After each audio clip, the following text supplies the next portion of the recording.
Okay, I'm starting a radio show coming up in a couple weeks on a Tuesday at 9 o'clock in the morning Central Time, 2 o'clock in the, 10 o'clock in the morning Eastern Time. And it's going to be every Tuesday for a year. And what I'm speaking about, what I'm more passionate about, anything about is, I want people, when they see when they see someone acting in a wrong manner, to have the intestinal fortitude and somehow convey that passionately to them with compassion, to have the intestinal fortitude to go to the one that they're seeing overtaken in a fault and sharing with them and saying, look, I see you doing something, I believe it to be wrong. Here's my principles that I believe it to be wrong. If you saw someone molesting a child, what kind of courage would it take to stop that person from doing so? If you weren't physically strong enough to, I would report it to the authorities immediately. I'd call 911. I'd go to social services personally. Report a complaint. I would gather all the information I could about the child, about the location, about everything about the person that was doing it. I would make sure that was reported. And we see the apparent reason for doing that is because it's harming a child. It's causing great harm to a child. And I don't know of very many people that would hesitate to report an abuse to a child. Maybe there are some. I watch these police shows from time to time, and there are people that just turn a blind eye. They're on drugs. They're in a terrible financial state, and they're trapped, and they don't think that there's any way out. Well, let me tell you, there's always a way out. There's churches all across this land. Call the pastors up and say, Pastor, I need help. Or call up social services, or call up the police department and report these things. Now that brings me back to my main point.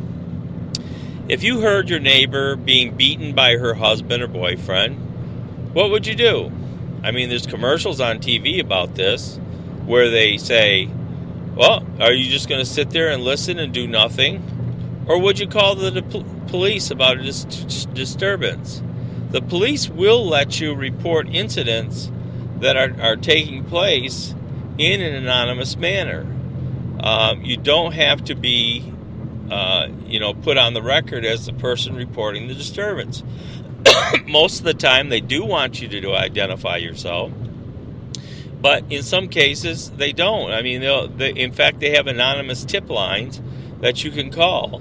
And, when you see something about somebody doing something like that or hearing something like that, you should speak up and say something. That person is being injured. They're being hurt. They're being abused. You need to raise your voice and say something either to them or to the police department. Now here comes the subject that I really want to talk about. And the subject I'm talking about is illegal immigration. Illegal immigration pervades our country, the United States of America. It pervades every city, every town, every hamlet across the Midwest, in the Bible belts of the South, in Florida, in Arizona, in California, New York. And some of these states enforce immigration law. I personally know an illegal immigrant.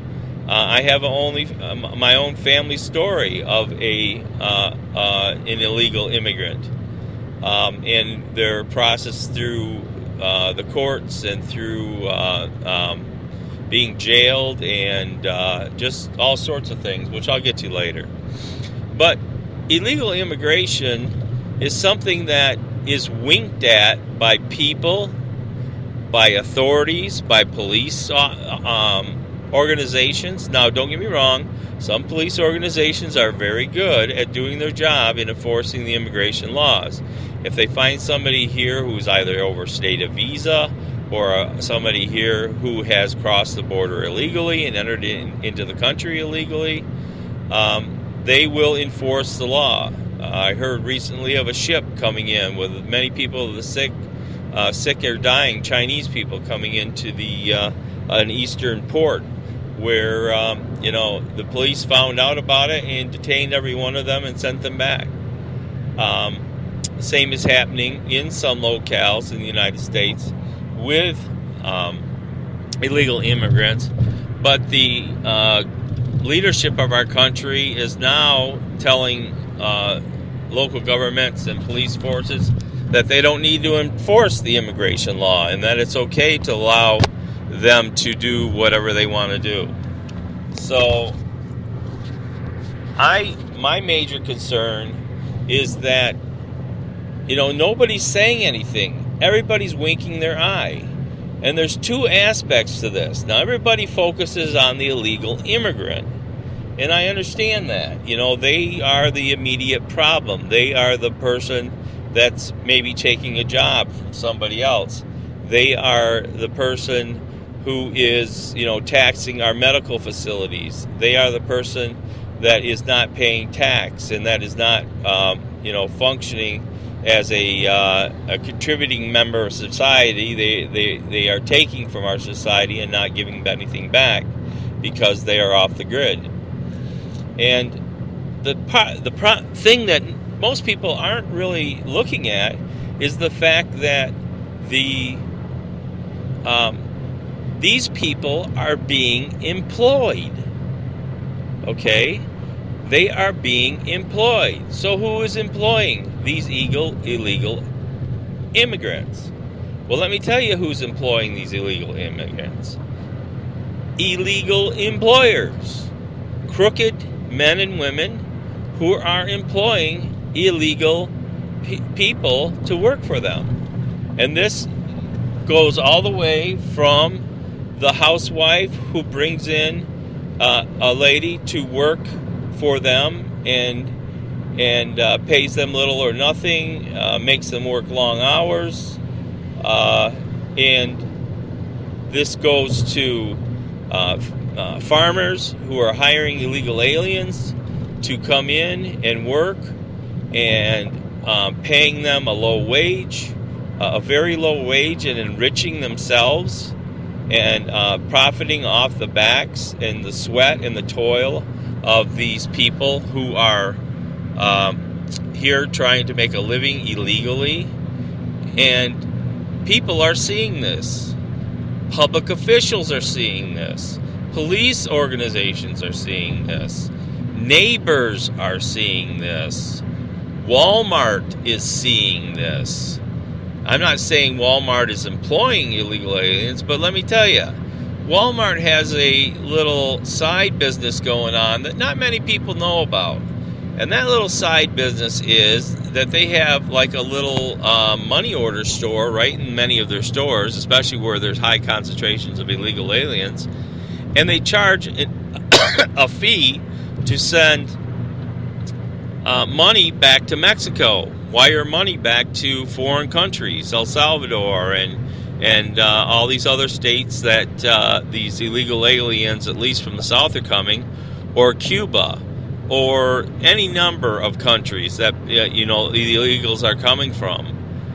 There are people from all sorts of countries, Europeans, that are here illegally and working because their visas have worn out, and they're basically living in hiding. They're living lives of drudgery and toil, and they have no enjoyment from life.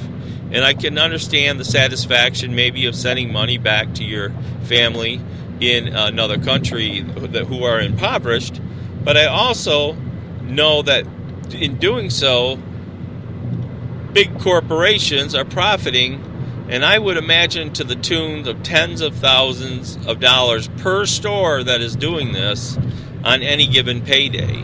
Because I see lines out of these little rooms, or whatever they call it, counters, where people are waiting in line to either cash a check for $1 or send a money order for $5 or get another local money order to pay a bill because they can't get checking accounts because they don't have a legal residence and they have no legal documentation. Okay, so people are seeing this, people are overlooking at it, and politicians are overlooking at it. I see people crack down on Tyson Food. There was a logging company in the news today, June 14th of 2013, that a logging company, I can't think of the name, was busted for having illegal, undocumented workers working for them and bidding on government jobs. Well, in bidding on the government jobs, what they were doing was able to underbid all the competition so that they were getting these tree clearing and brush clearing jobs from the federal government and through fraud. And that fraud was employing undocumented workers. And every farmer, every housewife, every business, every food joint that employs illegal immigrants should have done what this logging company had done. What the federal government did once they found out what was going on is they came in and seized the accounts of this business to the tune of over $400,000. And they're saying that these profits that they gained were gained by fraud, and they will probably end up taking that $400,000 from these people as a penalty for employing illegal aliens. And there are companies, that's just one small company. There's companies across this land. These 9 to 11 million people that are being quoted by our government and other pundits around are being employed by somebody. They're here making money somehow. I mean, it's proverbial that people go to certain, let's see, how do I want to say this?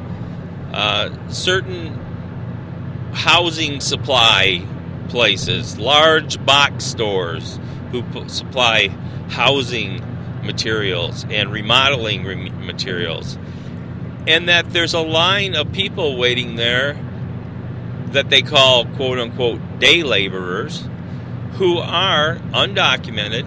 Nobody asks any questions, and then they hire these people for the day, pick them up, take them to the job site, and then in the evening they drop them back off in the evening.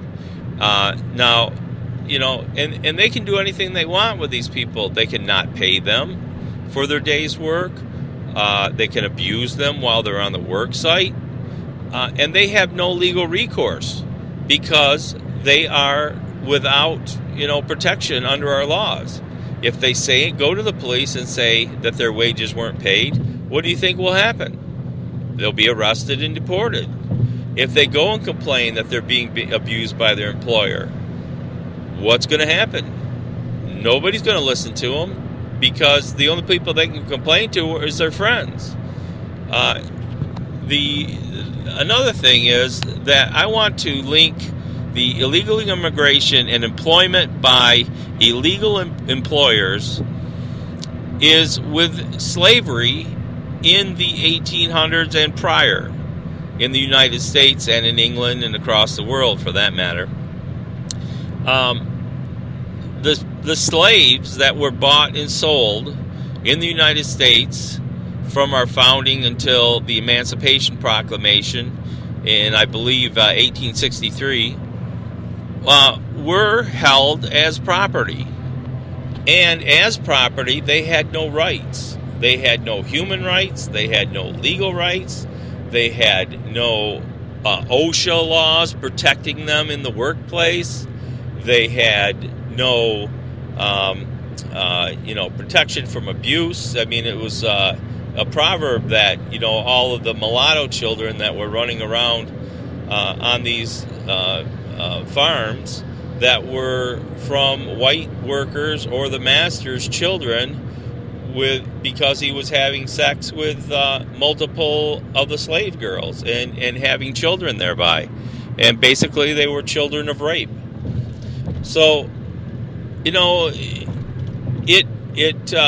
it really amazes me the similarities between undocumented workers working for illegal employers. And if that's you and you're listening